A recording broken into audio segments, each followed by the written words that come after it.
Ça commence par un mail le 31 décembre 2025, le jour du réveillon. Pendant que tout le monde se préparait à boire du champagne, moi je lisais un mail qui m'annonçait que ma borne de paiement était bonne à jeter. Merci et bonne année. Bienvenue dans ce journal de bord. Aujourd'hui, je parle d'une norme dont tout le monde parle en ce moment. Si tu es commerçant ou propriétaire d'un commerce, la norme NF 525 doit te parler en ce moment. C'est quoi? C'est une obligation légale sur les logiciels de caisse. Et comme beaucoup d'entre vous, j'ai reçu des mails alarmants, des relances de mon comptable et de mon fournisseur de caisse. Et j'ai dû même consulter un avocat. Alors aujourd'hui, je te démontre tout ça. Ce que c'est, ce que ça implique et surtout, est-ce que tu es réellement concerné? On va parler d'argent, de loi, de mails alarmants et surtout de comment ne pas se faire piéger par des obligations qui ne te concernent peut-être même pas. Que tu sois propriétaire d'une laverie comme moi, d'une boutique, d'un café ou d'une épicerie, cette vidéo, elle est pour toi. Parce que la norme NF 525 concerne potentiellement des centaines et des milliers de commerçants en France. Reste jusqu'à la fin parce que la réponse m'a vraiment surpris.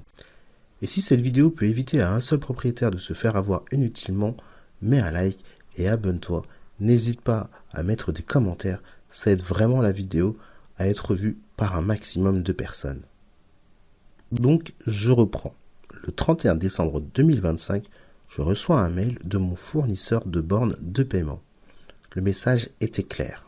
Ma borne gamme PFM ou CLME ne peut pas être mise en conformité avec la norme NF 525. Elle a été conçue bien avant les décrets d'application. J'ai jusqu'au 31 août 2026 pour la remplacer. Et il ajoute, pour me faire peur, qu'il est possible d'avoir une amende de 7 550 € par système, puis encore 7 550 € et encore 7 550 €.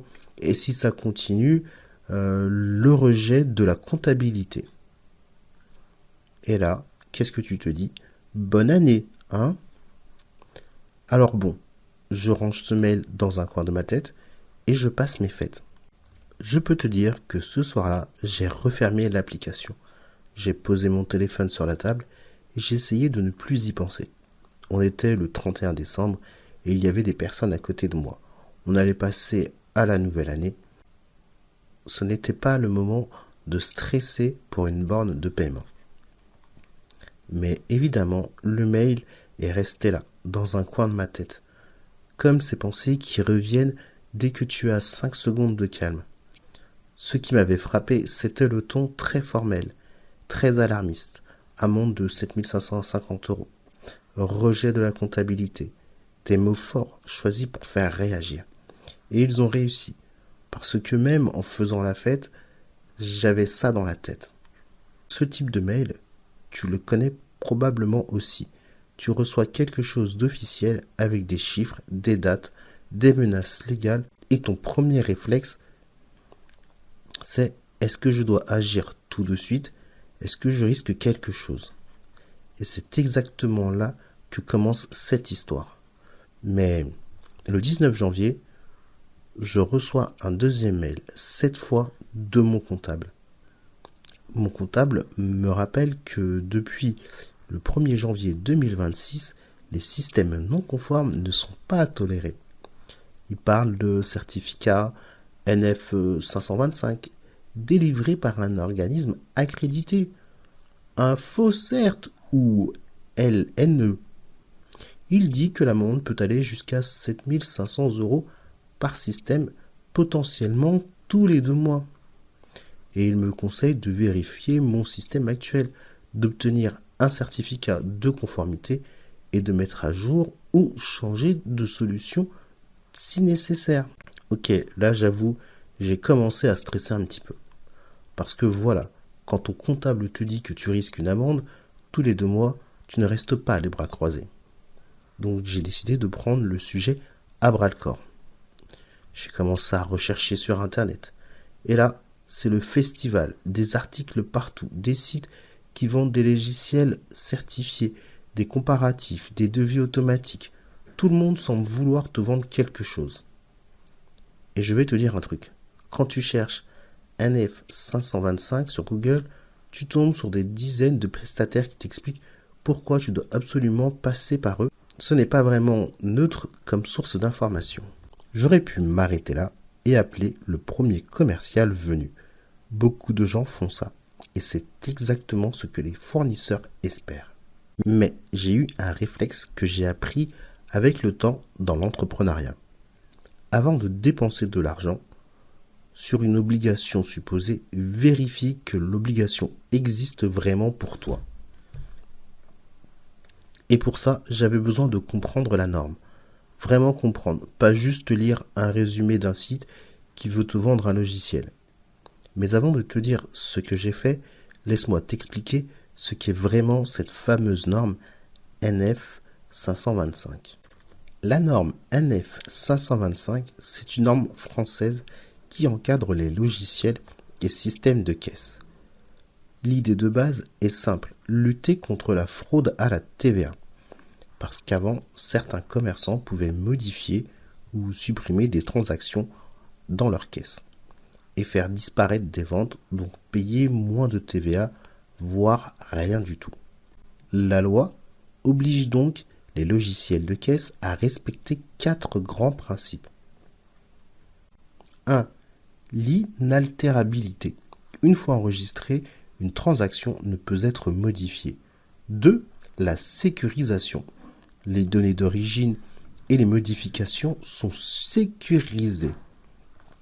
3. La conservation. Les données sont cumulées et enregistrées lors des clôtures journalières, mensuelles et annuelles. Et pour terminer, la 4e, l'archivage. Les données sont figées régulièrement pour garantir leur intégrité dans le temps. En gros, chaque transaction doit être infalsifiable et parfaitement traçable. Et depuis le 1er janvier 2018, c'est obligatoire pour tous les professionnels assujettis à la TVA qui ont des clients particuliers et qui utilisent un système de caisse. La grosse nouveauté, en 2025-2026, c'est la fin de l'auto-certification. Avant, un éditeur de logiciels pouvait se certifier lui-même. Maintenant, il faut obligatoirement passer par un organisme accrédité externe, InfoCert ou LNE. Et cette obligation prendra effet le 1er septembre 2026. Concrètement, qu'est-ce que ça change pour toi en tant que commerçant ? Avant septembre 2026, si ton logiciel de caisse était certifié par l'éditeur lui-même, ça suffisait. L'éditeur t'envoyait une attestation, tu la gardais en cas de contrôle et c'était bon. À partir du 1er septembre 2026, cette attestation ne suffira pas. Il te faudra un certificat officiel délivré par un organisme indépendant accrédité, soit InfoCert ou LNE. Ce sont les 2 seuls organismes reconnus par l'État pour délivrer ces certificats. Pourquoi ce changement ? Parce que l'autocertification, c'est un peu comme si un restaurateur faisait lui-même l'inspection sanitaire de son propre restaurant. Tu es d'accord avec moi, il y a un conflit d'intérêts évident. L'État a donc décidé de passer à un système de contrôle externe et indépendant. Est-ce que c'est une bonne chose ? Sur le principe, oui. Ça renforce la crédibilité du système. En pratique, ça crée une période de transition et des coûts supplémentaires pour les éditeurs de logiciels qui vont évidemment les répercuter. Je vous laisse deviner sur qui, mais encore une fois, tout ça ne s'applique qu'à une certaine catégorie de professionnels. Et c'est là qu'on arrive à la question centrale. Es-tu vraiment concerné ? Parce que le site économie.gouv.fr établit clairement les conditions. Il y a un test disponible en ligne. Il te pose 5 questions simples. Est-ce que tu es assujetti à la TVA? Quel est ton régime fiscal? Tes clients sont-ils exclusivement des professionnels? Comment tu suis tes encaissements? Et ton système automatise-t-il et mémorise-t-il les encaissements?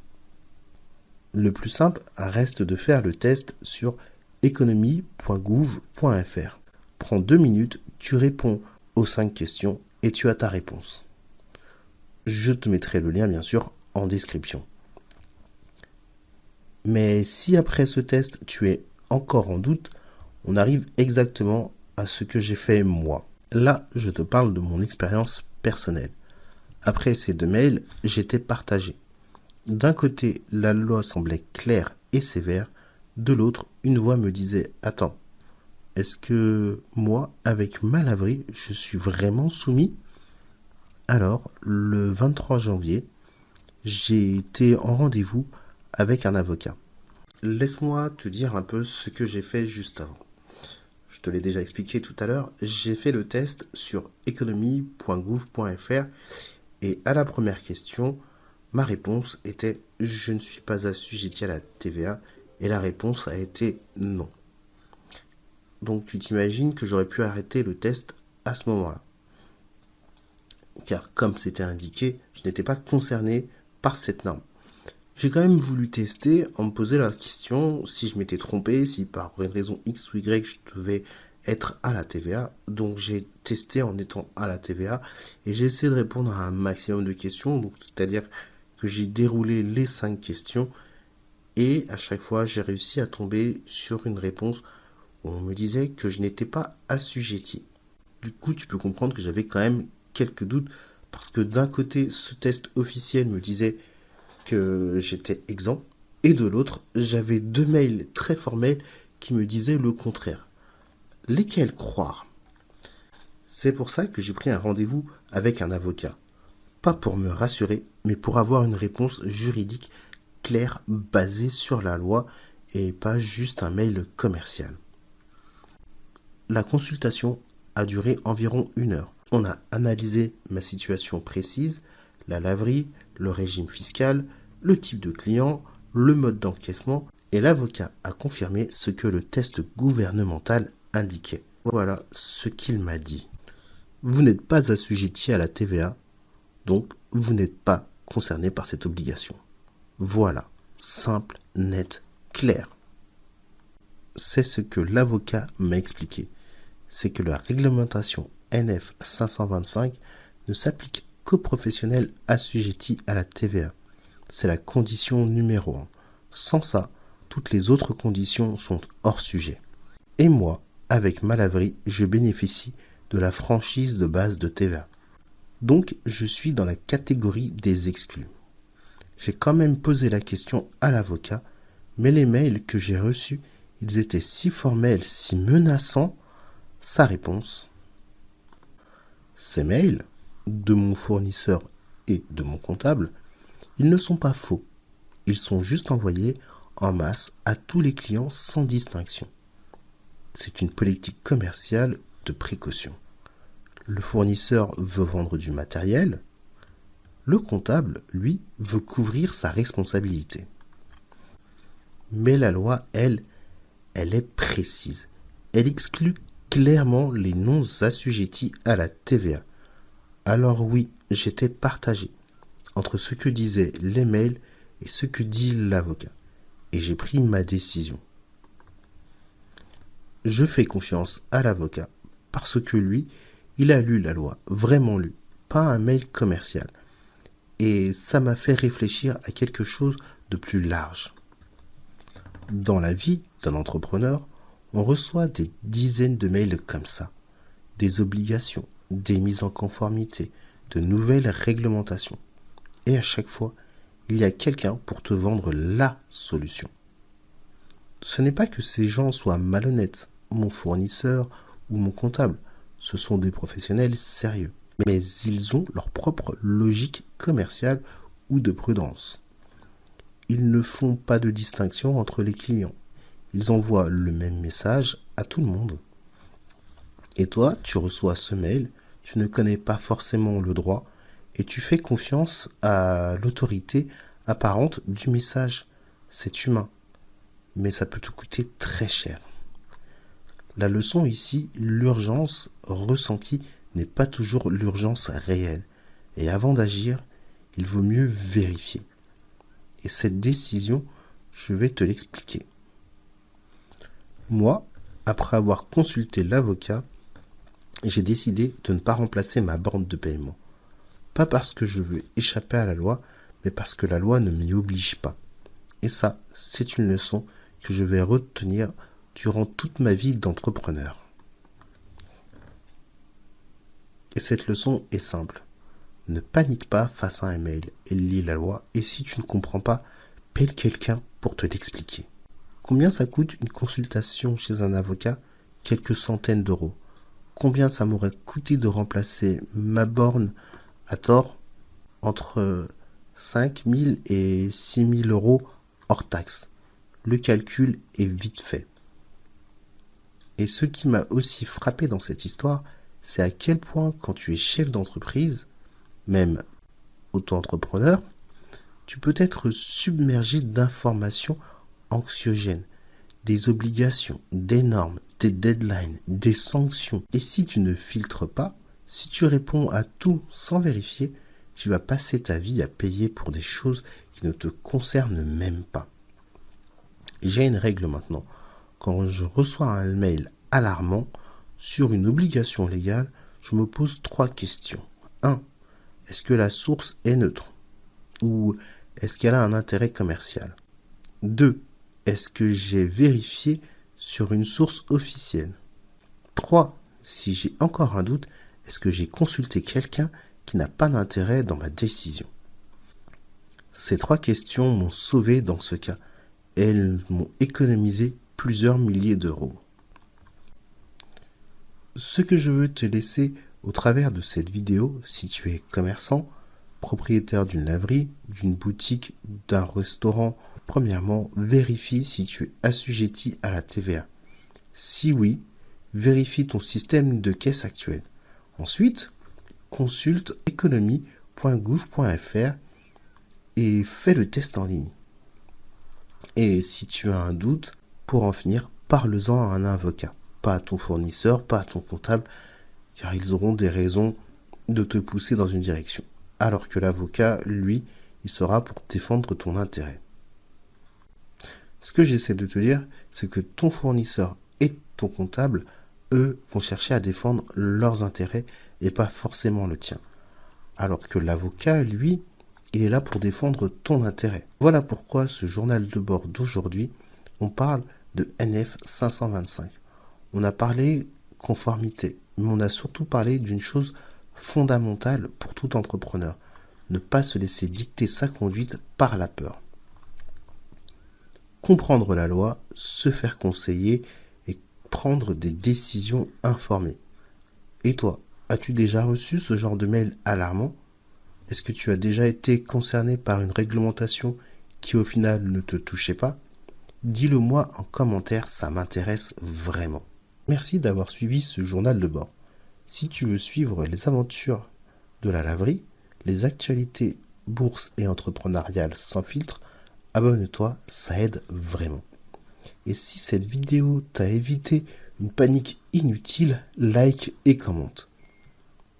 Je mettrai un lien utile en description du site officiel économie.gouv.fr et le test de conformité. Sur ce, je te souhaite une très bonne journée ou peut-être bonne nuit et à très vite dans un prochain journal de bord. À bientôt.